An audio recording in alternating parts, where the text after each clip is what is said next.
Noches a todos nuestros participantes en el 28º Congreso Nacional de Matemática Educativa. Parece poco, pero son 28 años. Y parece mucho cuando la conferencista de hoy está desde el primer Congreso. Santillana está con nosotros. La maestra Claudia se acuerda cuando daba talleres con nosotros allá en esas épocas del siglo pasado, desde 1997-98. Ha transcurrido mucho tiempo de vida, pero seguimos acá luchando juntos. Claudia, muchísimas gracias por seguir acá con nosotros, por seguir siempre buscando cómo innovar en la educación, siempre buscando cómo podemos ayudar a que aprendan los niños, los jóvenes, los adultos y nosotros mismos, cómo podemos hacer eso. Así que es para mí un honor presentar a la maestra Claudia Noriega, una querida amiga personal y de los Congresos Nacionales de Matemática Educativa. La dejo entonces ya en el uso de la palabra. Buenas noches a todos. Mucho gusto de estar con ustedes esta noche. La idea de esto es siempre aprender de todos un poquito y espero que puedan participar en el chat o también dentro de de alguna actividad que tenemos puesta en la presentación. En este momento voy a compartir mi pantalla y me dicen cuando ustedes la puedan ver. Listo, ya se ve, claro. Va, perfecto. Bueno, como les dijo Marita, mi nombre es Claudia Noriega. Yo soy educadora. He dado clases en preprimaria, en primaria, en secundaria y pues en algunas ocasiones en la universidad. Pero también soy editora. Me gusta hacer contenidos educativos y me gustan mucho las matemáticas, ¿verdad? A mí siempre como anécdota personal, me entraba la angustia, no sé, la duda, porque algunas veces me decían, yo siempre digo matemáticas, de hecho en el currículum nacional dice matemáticas y luego venían otros especialistas y me decían, no es, la matemática es una, entonces es matemática. Entonces yo siempre pensé, pues lo importante no es eso. No importa si yo la pongo con ese al final o sin ese al final, lo importante es qué hago con ella y, y cómo hago que a otras personas también les guste la asignatura. Para empezar, quiero comentarles que estuve buscando unos datos, ¿verdad? Yo creo que todos conocen las pruebas internacionales que cada año les hacen a los países que forman parte de la OCDE. Y pues no vamos a hacer un estudio sobre PISA, pero lo que sí vamos a ver es que algo que es bien interesante es que el promedio de matemáticas de los países de la OCDE tuvo una caída significativa del 15% del 2022 para acá, ¿verdad? Entonces, eso significa que cada estudiante, y les estoy hablando de países importantes como Japón, Finlandia, etcétera, ¿verdad? España, o sea, países europeos. Entonces, es como que pudieran estar, ¿a qué equivale eso? Porque uno dice, bueno, cayeron el 15%, pero esto no se trata de calificaciones, sino que significa que esos estudiantes pareciera que faltaron 3/4 partes de un año de aprendizaje, viéndolo así, ¿verdad? Pero lo más triste es que cuando nosotros vemos a los países de América Latina y el Caribe, su promedio en PISA está 5 años escolares por debajo de los de la OCDE. Entonces aquí, mientras que aquí la caída se ve el descenso, como, no sé, 3/4 partes, uno dice, bueno, son 6 o 9, 8 meses del año escolar, ¿verdad? Pero aquí son 5. Eso significa que si un estudiante de un país de Latinoamérica o del Caribe está en quinto bachillerato, a lo mejor sus conocimientos son de sexto primaria o de primero básico si lo comparamos con otros países. Y lo más triste es que la situación resulta peor en Guatemala, donde PISA para el desarrollo, porque ni siquiera participamos de las evaluaciones de PISA, sino es una prueba que tiene un poco menor dificultad, porque está pensada para países como Guatemala y algunos países también de África, donde las condiciones de vida de la población, eso no tiene que ver con muchas cosas, no es solo cuestión de los maestros, sino tiene que ver también con las condiciones de los países, con las diferencias sociales, con la educación de los padres de familia. Entonces, esa prueba es más baja y aún así, pues nosotros nos salimos con muy buenos resultados en la prueba. Por eso es que yo no anoté ese resultado de Guatemala. Pero es como para ponernos en contexto cómo estamos en relación con el mundo, con el aprendizaje de las matemáticas en el mundo. Vamos a seguir avanzando para acá. Entonces, y lo primero que vemos acá es uno se pregunta, bueno, ¿para qué vamos a aprender cosas y matemáticas en un mundo donde yo agarro el teléfono y le puedo preguntar a ChatGPT algo, lo que se me ocurra, y en cuestión de segundos me da la información? Pero resulta que una persona sí necesita integrar cosas para poder desarrollarse en el mundo que cambia rápidamente, ¿verdad? O sea, entonces, y como parte de esas cosas que necesita integrar, están los conocimientos matemáticos, el pensamiento matemático que es básico para la ciencia, como la biología, la química. Muchas de estas asignaturas o estas áreas del conocimiento están asociadas a modelos matemáticos que tienen que ver con el desarrollo del pensamiento también. Entonces, esto de integrar conocimientos, habilidades, actitudes, valores, hace referencia a cómo voy a vivir con plenitud en el mundo actual. Y yo aquí puse tener éxito, pero yo me lo cuestiono como tener éxito en el mundo actual, que es, ¿verdad? Donde, por ejemplo, si yo voy, no sé, todos hemos tenido la oportunidad de ir a los estacionamientos en la ciudad de Guatemala o en cualquier parte. Ven que hay muy pocos lugares donde una persona levanta la talanquera o donde una persona cobra el estacionamiento, ¿verdad? Entonces, ¿qué va a pasar? O sea, hay menos trabajos para las personas. Entonces, pero sí detrás de esa máquina que está sustituyendo el trabajo de una persona, no está sustituyendo a la persona, sino el trabajo de una persona, hay alguien que pensó, que desarrolló un modelo y que logró que eso pudiera manejarse solo. Entonces, el tema de las matemáticas va asociado a la disrupción, a la incertidumbre, a todo lo que pasa en el mundo actualmente. Pero más que cualquier cosa, el éxito es, uno lo ve cuando uno encuentra, pues yo no voy a ser exitosa eh, todo está asociado, ¿verdad? Por ganar mucho dinero, por tener un puesto importante, sino yo voy a sentirme exitosa cuando me doy cuenta de que vivo una vida plena, de, de que mi vida tiene sentido y que vale la pena vivirla.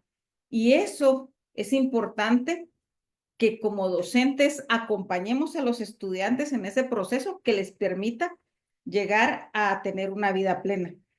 Y dentro de esos valores, la perseverancia, la gratitud, la constancia, el liderazgo, está directamente relacionado con el aprendizaje, con las cosas que pasan en la escuela. Y específicamente para el tema de este congreso, con el aprendizaje de matemáticas. Entonces, bueno, entonces tengo aquí un código QR para que ustedes lo escaneen con su teléfono.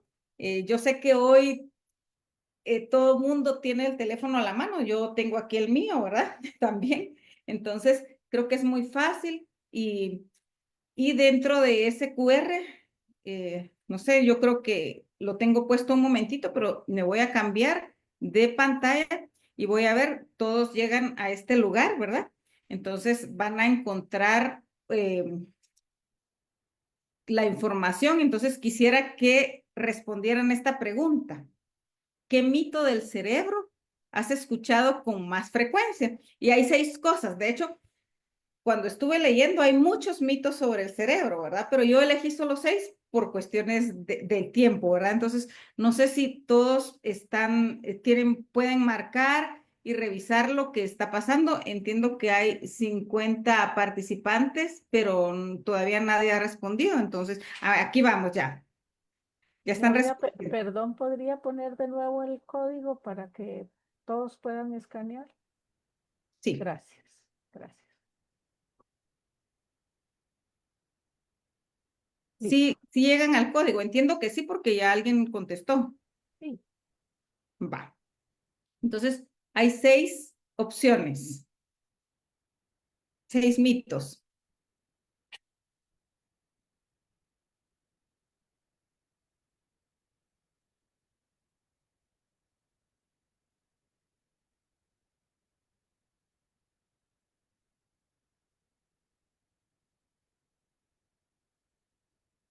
Y vamos, les voy a poner cómo va avanzando su información a medida que ustedes están respondiendo.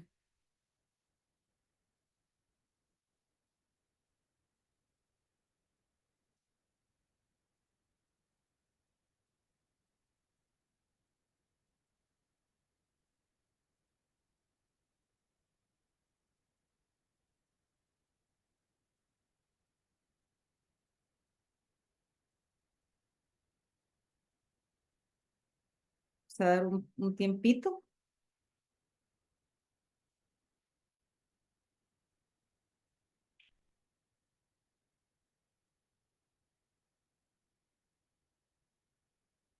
Bueno, pero ven ustedes cómo en lo que ustedes responden vamos a ir discutiendo estos mitos y ven que la pregunta es como muy, de alguna manera es directa, ¿verdad? Ya les estoy diciendo, esto es un mito, aunque lo escuchemos como una verdad.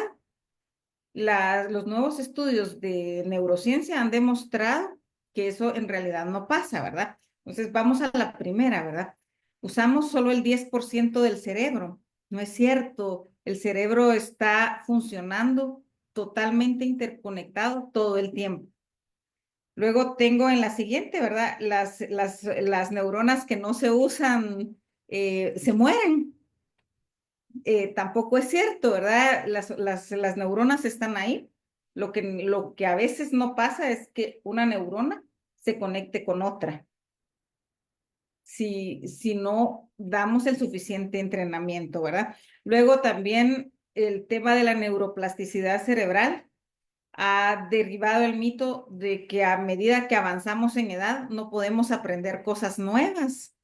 De hecho, la gente que se motiva o que se reta a aprender cosas nuevas, entre más edad tenga, aprender nuevos idiomas, aprender hobbies, buscar otras ciencias también, permite que su cerebro se desarrolle con mayor facilidad. Esta me encanta porque hace algunos años, cuando estaba embarazada de mis hijos, estaba muy de moda, hasta había libros del famoso efecto Mozart, ¿verdad?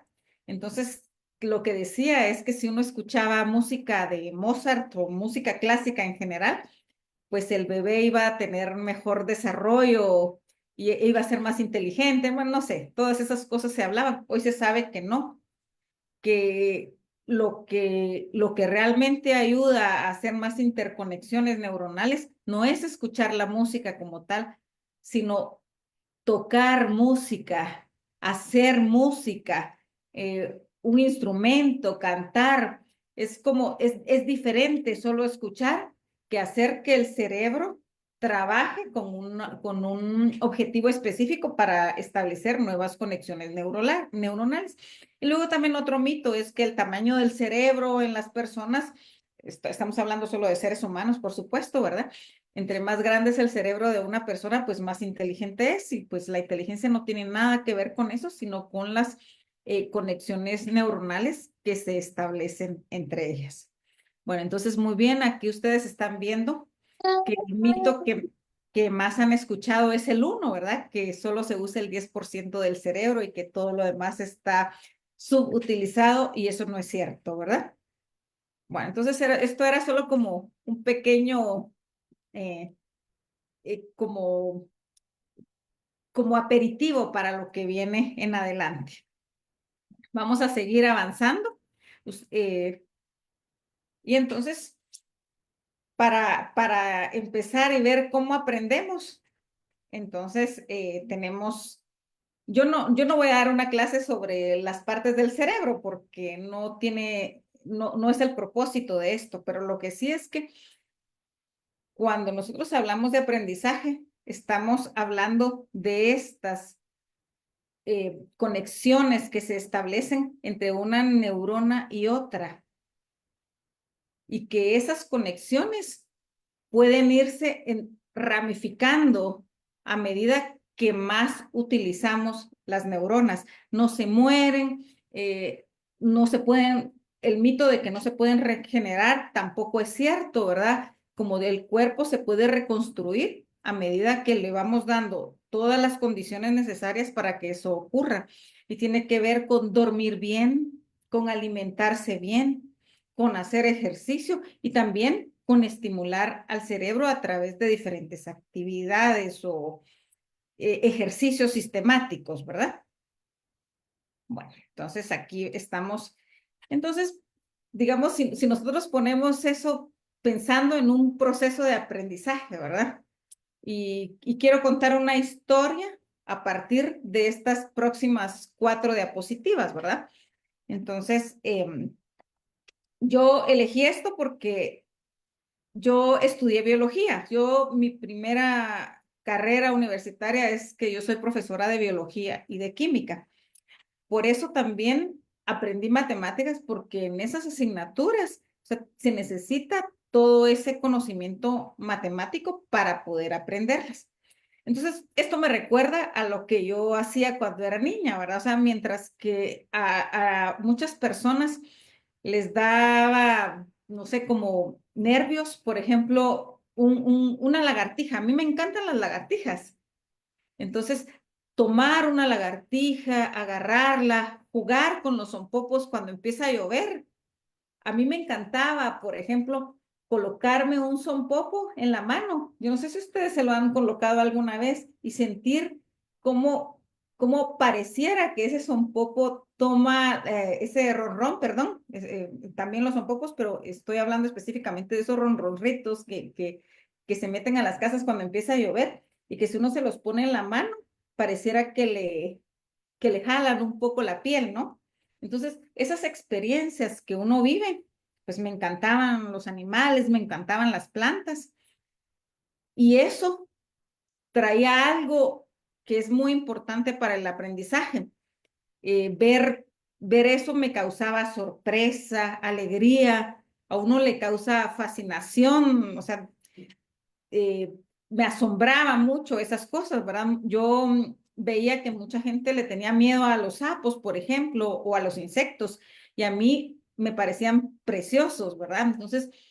Entonces eso permitía que yo fuera aprendiendo y pues que más adelante en el futuro pues me dedicara a estudiar biología, ¿verdad?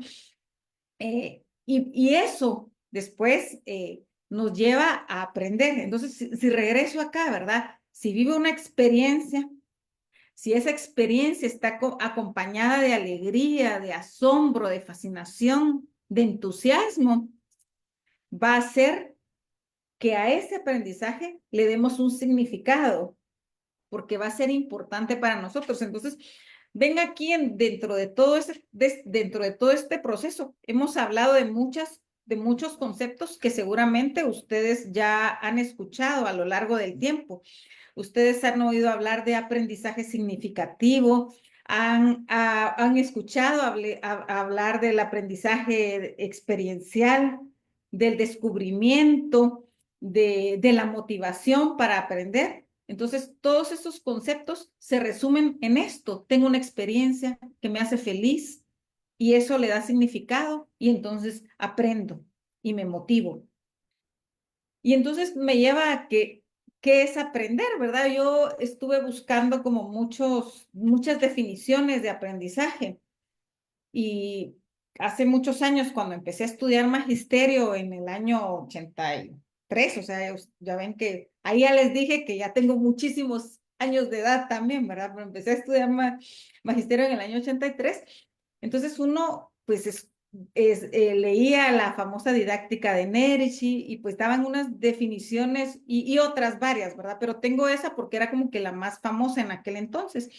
Y entonces ahí hablaban de aprender era cambiar una conducta.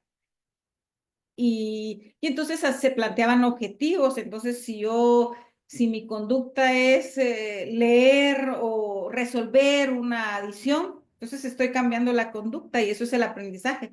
Pero les pongo como referencia a este neurocientífico que se llama Stanislas Dehaene, en 1900 en 2019. Él escribió este libro que me encanta. Él tiene varios, pero estos, cómo aprende el cerebro o el cerebro matemático, también tiene el cerebro de lectura. Él va más allá en cuanto al aprendizaje. Entonces dice que aprender es cuando uno cambia sus modelos mentales, cuando uno tiene curiosidad, cuando uno aprende del error. No, no se trata de castigar el error, sino de aprender del error. Por eso él lo llama minimizar el error. No significa que voy a cometer que voy a pretender y castigar a la gente porque cometa un error, sino qué hago para aprender de ese error, para no comprenderlo. Eso es como la escuela de la vida, ¿verdad? O sea, a uno siempre le dicen, bueno, no sé, ¿verdad? Me enamoré hoy de un fulano, ¿verdad? Por poner un ejemplo. Y resulta que pues no me salió tan bueno, ¿verdad?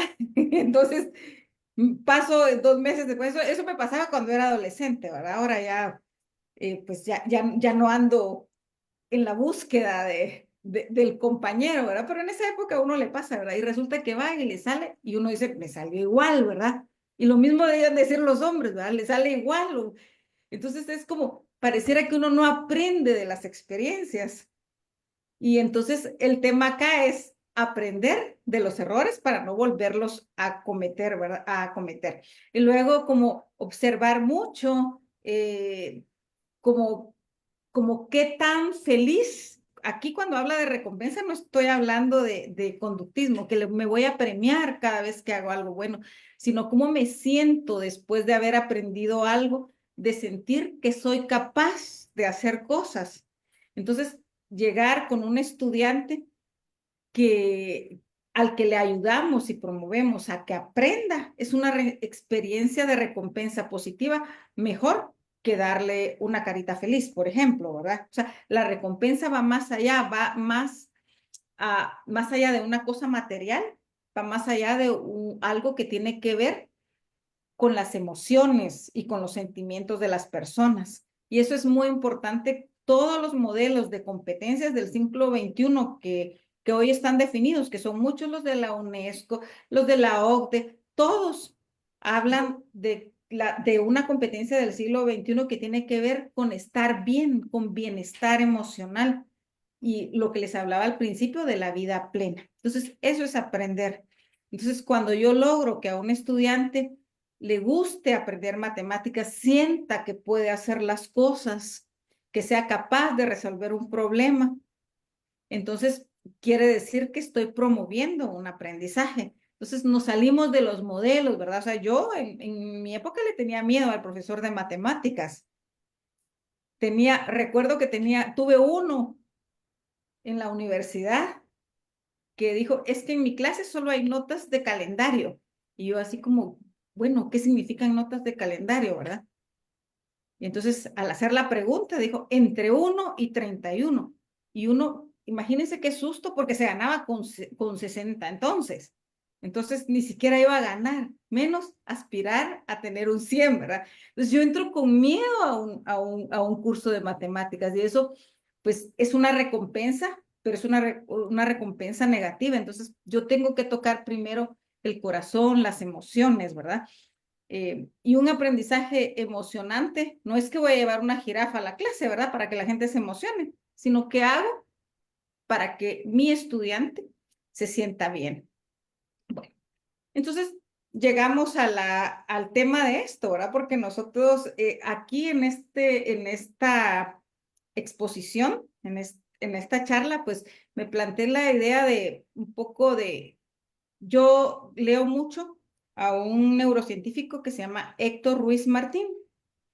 Y él tiene un libro muy interesante que es cómo aprende el cerebro. Por eso ese es el tema de esta charla, pero no para identificar y definir las estructuras del cerebro, sino para que nosotros como docentes lo entendamos y cambiemos nuestras formas de hacer que los estudiantes aprendan, nuestras formas de enseñar. A veces tenemos miedo de decir, es que aquí yo prefiero que aprendan en lugar de enseñar, pero las dos cosas están vinculadas. Para que haya un aprendizaje, tiene que haber una metodología detrás y esa metodología es lo que nosotros llamamos la enseñanza.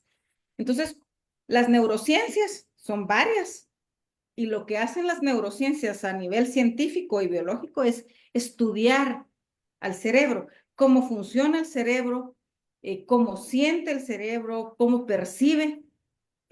Y no solo el cerebro, sino todo el sistema nervioso, pero específicamente el cerebro, ¿verdad?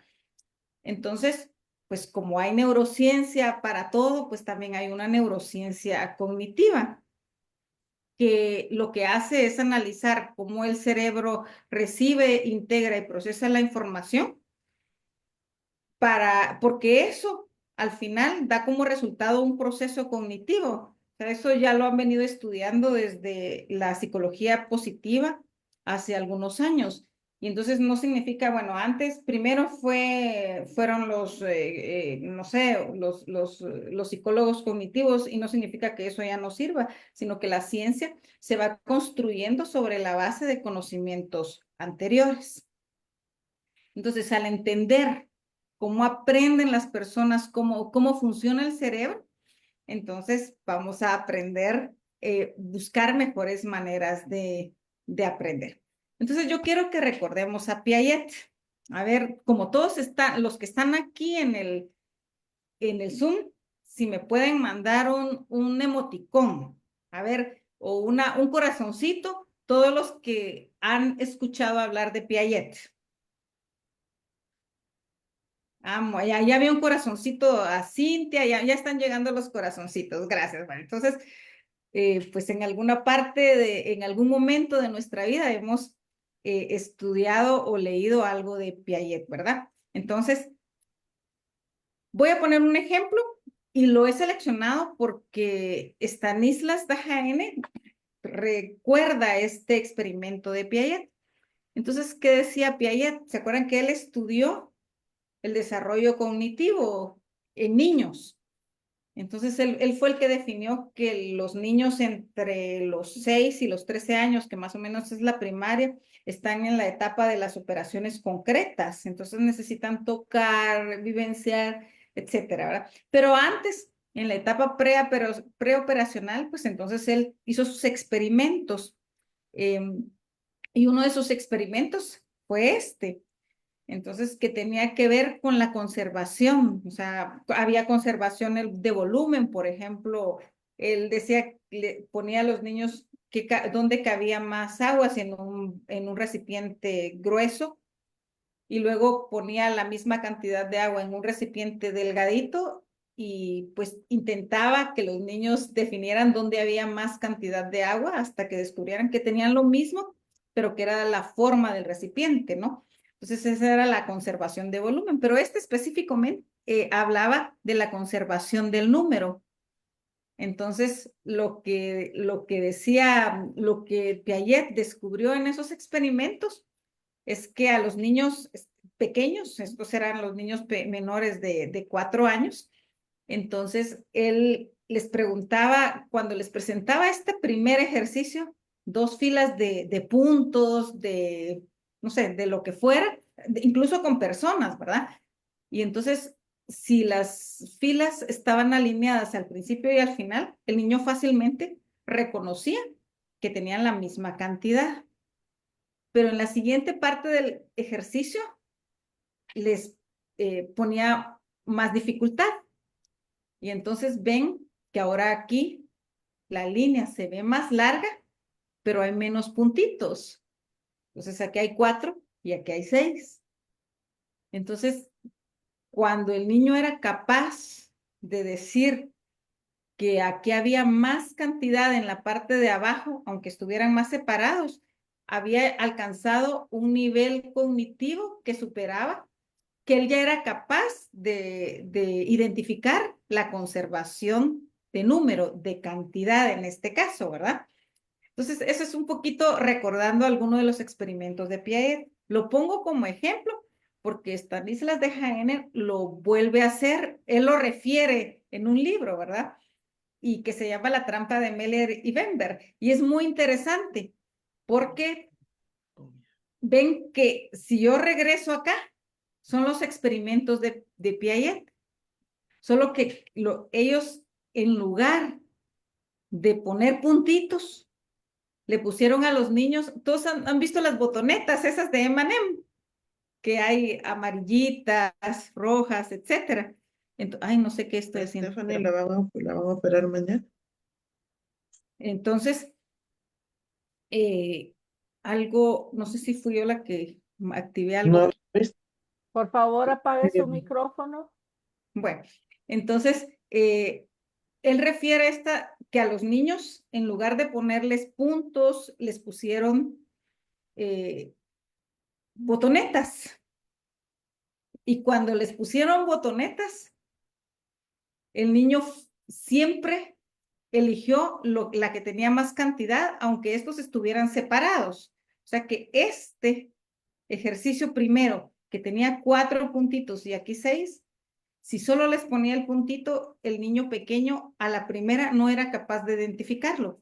Pero cuando este mismo experimento lo hicieron con botonetas, el niño, el 100% de los casos, eligió el que tenía más. Entonces, con estos experimentos, lo que hacía la neurociencia era demostrar que los estímulos y el entorno eran importantes para el aprendizaje, que también Piaget lo había definido, ¿verdad? O sea, que había una parte que tenía que ver con el desarrollo cognitivo, pero que el entorno y todo el ambiente hacía que el estudiante desarrollara mejores procesos. Y entonces esto queda demostrado con estos experimentos que Meller y Weinberg hicieron y que refiere de Dehaene en su libro El cerebro matemático. ¿Cómo lo han hecho? Pues esto antes era como cuando Piaget hizo sus experimentos, lo hacía observando, ¿no? Pero no podía, observando de afuera a las personas, pero no podía ver qué era lo que pasaba en el cerebro. Pero viene la resonancia magnética, que al final es un aparato que inicialmente se hizo para salud, para tratamientos de salud, para identificar enfermedades o trastornos neuronales.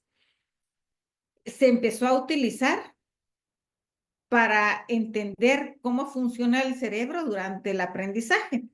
Entonces, lo que hace es estudiar las funciones cerebrales para localizar cómo es esa actividad neuronal, cómo una neurona se une con otra para hacer una red que permite desarrollar y, en este caso, aprender mejor. Entonces, después de toda esta introducción, me gusta mucho cómo lo pone tan simple o cómo lo explica tan simple Héctor Ruiz Martín.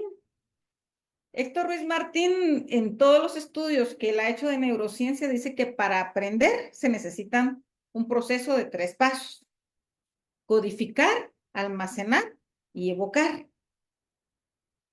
Entonces, y ven, son 3. A mí siempre me gusta enumerarlos porque a mí recordar, son 3, 1, 2, 3, 1 codificar, 2 almacenar y 3 evocar.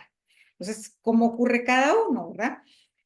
Entonces, ven que esto nos lo habían dicho antes, ¿verdad? ¿Se acuerdan que también Vygotsky, Piaget y todos los psicólogos cognitivos ya habían dicho que para aprender uno necesita tener conocimientos previos, estar motivados, prestar atención y establecer una vinculación con el contexto, y que todo eso permitía establecer conexiones entre lo que ya sabemos y lo que aprendemos? Entonces, eso es codificar. Y esto es fundamental en matemáticas. O sea, conectar lo que el alumno sabe con lo que va a aprender, porque en matemáticas los conocimientos se construyen sobre la base de otros. Un alumno podrá repetir las tablas de multiplicar, pero si no tiene el concepto de suma y de que una adición de sumandos iguales se puede representar como multiplicación, le va a ser difícil entender el concepto como tal, que es lo importante, porque al final la calculadora me puede dar el resultado, pero es para qué voy a utilizar esa multiplicación, para qué voy a utilizar la adición. Entonces, esa codificación es qué hago para conectar los conocimientos previos. Entonces les traigo un ejemplo, también tomado del libro de Ruiz Martín en 2020. Entonces se los voy a dejar un momento para que ustedes lo lean. Ven que es largo, ¿verdad? Pues no tan largo, pero... Y me voy a callar para que lo lean.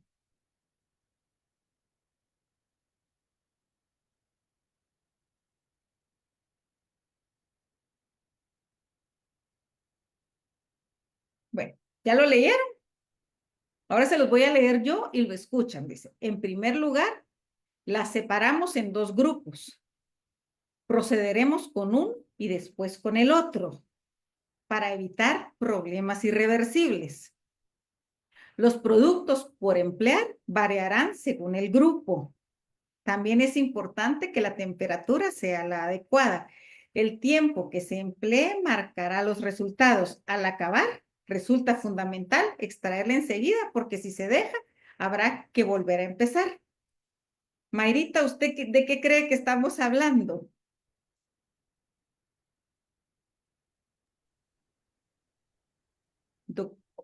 Sí, aquí estoy, aquí estoy. ¿Así? Sí, Yo le digo Mayrita porque ella dijo que teníamos una relación de amistad, ¿verdad? Pero yo sé que ella es que la doctora nosotros May.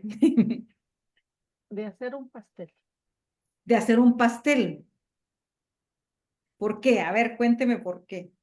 porque hay una temperatura que depende del tiempo que se emplee en el horneado.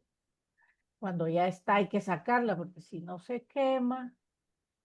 eh, o si la saco antes, entonces la saco cruda. Y Bueno, entonces tengo que volver a empezar.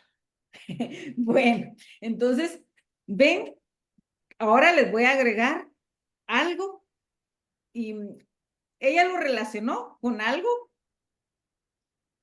con Que una yo no, experiencia, que yo no hago. bueno, no la hace, pero con una experiencia, está asociada con un conocimiento previo como esto, ¿verdad? Una conexión de algo que sabe, aunque no lo haya hecho, pero sabe que así se hace un pastel, ¿no? Sí, Entonces buscó una relación con eso. Pero ¿qué pasa si ahora en lugar de solo el texto le agrego esto? Bueno, ¿qué es? Una lavadora, ¿verdad? Podemos lavar así, pero también podemos lavar a mano. Ahora regresemos. En primer lugar, la separamos en dos grupos. ¿Qué separamos en dos grupos? la ropa. La ropa, ¿verdad? Porque uno sabe la blanca y la de color, por lo menos. Uno puede hacer más separaciones, pero en este caso, la blanca y la de color. Y aquí dice, para evitar problemas irreversibles, porque si meto rojo con blanco voy a tener rosado y rojo, ¿verdad? Y bueno, pues los productos pues tienen que variar porque no le voy a poner cloro a la de color y etcétera, ¿verdad? Entonces, yo le voy dando más elementos de contextualización. Y ahora le pongo título, ¿verdad? Para lavar la ropa hay que separarla en dos grupos. ¿Ven cómo la mayor cantidad de detalles asociadas a la experiencia van a permitir entender mejor? Eso es como un ejemplo de qué hago, qué requiero para codificar, que sería el paso uno, ¿verdad? O sea, primero, no voy a tener elementos aislados, sino que la información o lo que se va a aprender, sea esto, o sea, no sé, el trinomio cuadrado perfecto, qué tan bonito que se oye, ¿verdad? O, por ejemplo, calcular la raíz cuadrada de un número, pues tiene que estar asociada a mucha información que permita contextualizar ese concepto. Entonces codificar es qué tanto le facilito la contextualización, la asociación con la experiencia, para que el alumno tenga una buena experiencia de lo que va a aprender. todo esto no es nada nuevo, lo hemos oído siempre, pero ¿qué hizo la neurociencia? La neurociencia lo vino a comprobar y entonces lo va estructurando. Pero entonces viene, pues, ¿qué hago con eso? Pues para aprender, la siguiente parte es almacenar. Entonces, tengo que guardar eso que estoy recibiendo como información, lo tengo que guardar y eso ocurre cuando le doy significado. ¿Ven? Es eso que me estimula, que me motiva a aprender de mis primeras 4 diapositivas. Pero tengo que comprender. Y aquí yo pongo el tema de la memoria, porque antes pues hubo una época en que se no, es que solo memoria y la memoria no es importante, que solo es importante la comprensión, pero en términos de neurociencia todo es importante. Y para la neurociencia, o sea, la memoria no es solo repetir como loros, sino la memoria es la capacidad que tiene el cerebro de modificarse, de hacer más conexiones neuronales para poder aprender. Y entonces va a poder dar respuestas similares en el futuro cuando tenga experiencias similares. Entonces la memoria al final sí es importante, por eso está anotada acá como parte del proceso de almacenamiento.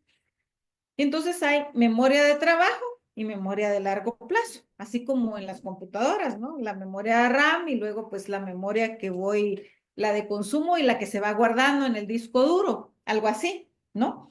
Entonces, la memoria de trabajo es, por ejemplo, yo les pregunto a ustedes, bueno, ¿a qué le están prestando atención en este momento? ¿Me están prestando atención a mí o a lo mejor ya se distrajeron y están en su teléfono porque les entró un chat, un WhatsApp? ¿Sí? ¿A qué le estoy prestando atención en ese momento?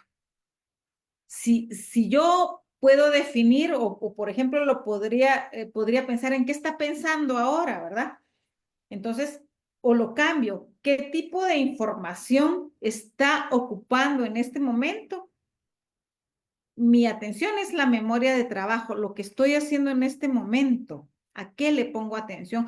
Entonces, la atención es importante, porque si presto la suficiente atención, esa información que yo tengo va a pasar a la memoria a largo plazo. Y eso es importante porque si yo recuerdo, y eso no solo es de repetir conceptos, también es de hacer cosas, ¿verdad? O sea, yo puedo aprender, por ejemplo, a cambiar la llanta de un auto, ¿verdad?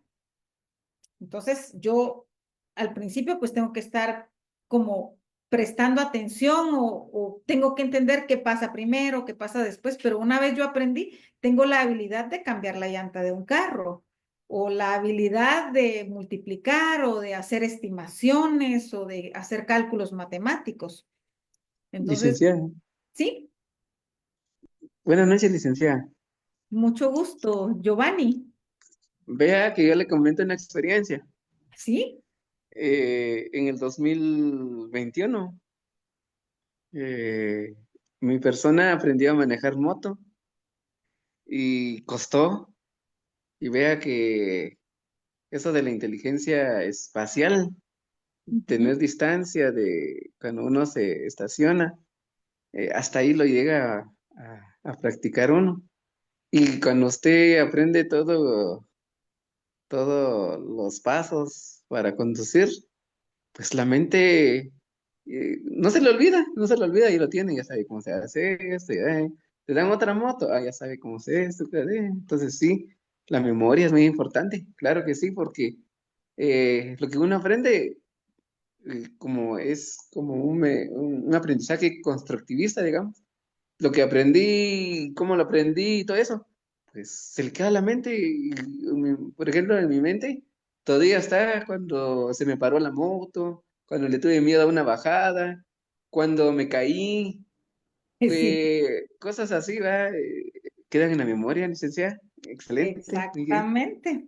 Entonces usted Ajá. tuvo experiencias, volvemos a lo mismo, ahora tiene experiencias positivas o negativas, mejor si son positivas, que le evoquen a una emoción y eso que aprende, sea habilidad, sea conceptos, pues pasa a su memoria de largo plazo. Y entonces aquí está, por eso la memoria de largo plazo es declarativa y procedimental. Y eso es bien importante, o sea, en el aprendizaje de matemáticas el estudiante tiene que aprender conceptos, pero también tiene que tener habilidades para poder utilizar eso que está aprendiendo para resolver problemas. Y esa memoria, pues, puede ser autobiográfica y semántica. Autobiográfica si tiene que ver con sus recuerdos y semántica si tiene que ver con el mundo. Y eso es lo que vamos buscando, cómo nos relacionamos con el entorno. Licenciada, Sí, ¿y me deja participar nuevamente? sí, claro. Muy bien, es cierto lo que dice con respecto al aprendizaje de las matemáticas. Fíjese que yo estoy estudiando el profesorado en Mati Física aquí en el CUNOC, en Saltenango. Ujú. Eh, para aprenderse las matemáticas no es solo que me voy eso se hace así, se hace así. Es necesario que uno se aprenda las fórmulas, se aprenda los pasos, se aprenda si tal operación tiene un determinado eh, grado de dificultad, entonces sé que no aplico esta fórmula porque mejor aplico la otra fórmula porque ese me da el resultado. ¿Sí? Y ahí entra la memoria, claro, usted se tiene que memorizar una fórmula, porque en la primera hora de las pruebas objetivas o de la evaluación, es raro el ingeniero que le permite un su formulario, de lo contrario, ahí que la mente y usted y la prueba objetiva. Y eso tiene que ver con la codificación, cómo lo está aprendiendo, porque no es solo de repetirlo, o sea, no es no sé, ¿verdad? Es como la fórmula como tal, no es lo que recuerdo, sino qué lleva de concepto esa fórmula y cómo aprendí a entender, no sé, ¿verdad? Qué velocidad es distancia partido tiempo y cómo se relacionan unas con otras, ¿verdad? Pero aprendió. ¿Cómo sabe que aprendió? Cuando usted es capaz de evocar. ¿Se acuerdan que habíamos visto 3 pasos, verdad? Codificación, almacenamiento y evocación. Y es cuando usted puede usar lo que aprendió en una tarea específica. Si eso no pasa, no hay aprendizaje. Entonces, esa fórmula que usted sabe o lo que aprendimos, si lo puedo utilizar para resolver algo, entonces hubo aprendizaje y si no, no. Y esto es muy importante. Pero eso quiere estarlo reforzando. Y entonces, para evocar, que es traer de la memoria, esa que yo tengo por ahí, lo traigo de la memoria a largo plazo, pues aquí volvemos otra vez a las neuronas, ¿verdad? Para que eso ocurra, pues tiene que haber una conexión neuronal. La relación, no están pegadas, ¿verdad? Pero sí establecen impulsos unas neuronas con otras y eso permite que traigamos lo que aprendimos a la memoria y que lo podamos utilizar. Entonces ahora vamos a hacer un ejercicio. Para ese ejercicio quiero que ustedes tengan lápiz y papel y que presten atención. Entonces, yo les voy a poner una lista de números y ustedes van a ver esa lista de números y luego se las voy a quitar y luego vamos a ver si ustedes tienen esa lista de números, si la pueden recordar, ¿verdad? Entonces, y les vamos a dejar un momentito. Aquí está, aquí está la lista de números. No la apunten, solo intenten verla. Igual no los estamos calificando, ¿verdad? No la apunten. Ahora sí, apunten los números que recuerdan. Vamos a ver si los recordaron en el orden en que estaban.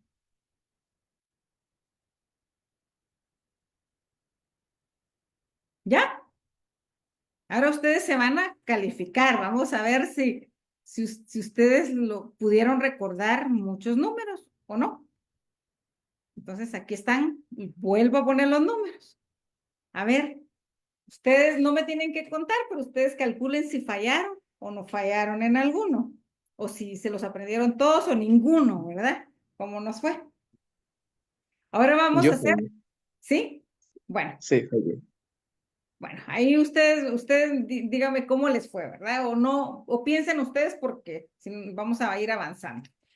Ahora les voy a poner otro ejercicio. Ahora vean este.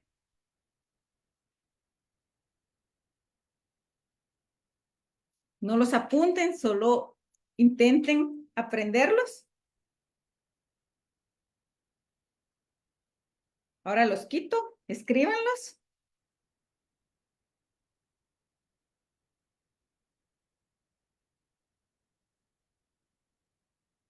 Ahora revisamos. Bueno, ahora, ¿cuándo fue más fácil hacer la lista? ¿La primera o la segunda vez? A ver, pongan aquí en el chat, ¿cuándo fue más fácil?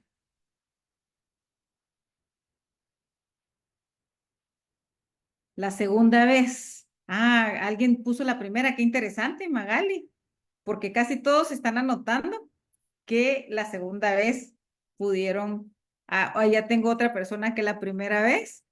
Bueno, qué interesante. A ver, ahora, ¿por qué creen que la segunda fue más fácil? ¿Alguien sabe? Miremos ahora, los voy a ayudar. 6 más 7, 13 más 7, 20 más 7. ¿Ven? En cambio, en esta no había en la primera no había ningún patrón y en la segunda sí. Entonces el cerebro es capaz de identificar un patrón. Entonces por eso esta es una técnica de evocación en matemáticas, es tratar de aprender identificando patrones. Entonces regresando aquí tengo un resumen de los tres. Para aprender necesito codificar, almacenar y evocar. Y entonces hay estrategias de evocación. Y estas, hay muchas, pero yo estoy seleccionando estas que son las que plantea Héctor Ruiz Martín, ¿verdad? Entonces, que son ven que son pocas, con propias palabras, resumen, hechos, repeticiones, o sea, como haciendo distintas estrategias de aprendizaje. Entonces les voy a poner un ejemplo con una hoja acá. Entonces aquí tengo una hoja, ¿verdad? Yo puedo tener, ven, entonces estoy trabajando aquí un indicador, pero en lugar de poner ejercicios convencionales, estoy trabajando las estrategias que Héctor Ruiz Martín plantea para entrenar la habilidad de evocación, la habilidad de aprender. Entonces va más allá de repetir. Por eso la memoria no es solo la memoria de repetición, sino la memoria de comprensión. Y entonces hay una estrategia específica que es explica con tus palabras, regreso, por eso la tenía acá, con propias palabras, resumen, hechos, repetición de procedimientos o explicación de procedimientos. Y otra cosa que es muy importante acá son las pistas, ¿verdad? En el camino, esto es mientras el alumno está aprendiendo, pues voy dándole pistas que le permitan, bueno, revisar el proceso, ¿verdad? Como antes era como, yo acuerdo que dicen, bueno, es que a lo mejor si le pongo el error, el niño aprende el error, pues resulta que no, que si de manera consciente yo le digo, esto tiene un error, búsquelo. Entonces el cerebro tiene un esfuerzo que le permite guardar de mejor manera en la memoria a largo plazo y siempre dándole pistas. Entonces aquí voy trabajando algunas actividades, aquí tengo otras, ¿verdad? Lo mismo, reviso el proceso, o sea, aquí el alumno no está haciendo la operación, pero está encontrando estrategias, realizar un mapa de conceptos, explicar con palabras, resume lo que aprendió. Entonces, además de otros ejercicios, eso no significa que sea lo único, ¿verdad? Pero estos son ejercicios específicos para alcanzar este proceso de evocación. Entonces, utilizo estrategias de evocación.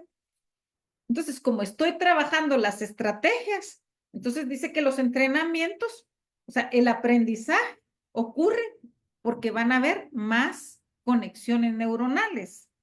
Entonces, vean aquí. Entonces, lo que se ha hecho a partir de la resonancia magnética es que han visto que antes del entrenamiento las neuronas tenían este tipo de redes. 2 semanas después de la estimulación cognitiva, que son los entrenamientos, ven que ha aumentado la cantidad de redes o interconexiones entre las neuronas.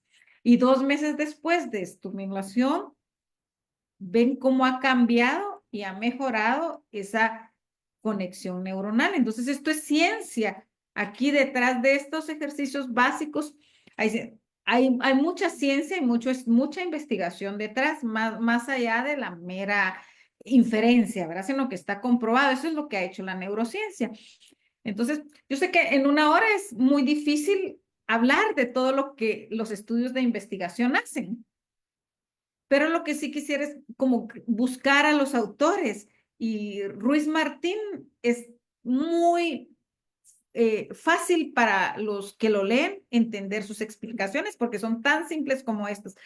Pero también Stanislas de Jaén, pues también da estrategias y explica cómo hacernos mejores docentes al entender cómo funciona el cerebro mientras los estudiantes están aprendiendo. ¿Qué tengo que tener cuidado, verdad? Que hay cosas que también pasan, ¿verdad? Y existe, ¿verdad? Lo de la poda sináptica. O sea, si no utilizo lo que estoy aprendiendo, el cerebro lo va a borrar porque no lo va a necesitar. O sea, entonces viene el olvido. Entonces, estas redes neuronales van desapareciendo. Por eso es importante hacer que el aprendizaje en aula se utilice para resolver tareas. Y cuando se habla de tareas, no es solo de ejercicios como tal, sino que me sirva para resolver problemas, para hacer un proyecto, para hacer actividades que le permitan aplicar lo que los estudiantes están aprendiendo. Entonces, ¿qué pasa en la clase para esto, verdad? Y ya, yo sé que ya me falta poquito, ¿verdad? Pero quiero llegar a un par de cosas más, ¿verdad? Todos hemos estudiado la taxonomía de Bloom y la estudiamos como una pirámide, ¿verdad? Recordar, comprender, analizar, crear. Pero resulta que hoy esta taxonomía, en función de lo que pasa en el salón de clases, ya no es una pirámide, sino que es un diamante. Entonces ven que esto que está acá, aplicar y analizar, es lo que más se debe reforzar en la clase. Recordar y comprender es fácil porque está en los libros, porque está en el internet, porque el alumno lo puede buscar. Pero esa capacidad de aplicar y analizar es lo que en la clase se hace para que realmente el alumno pueda después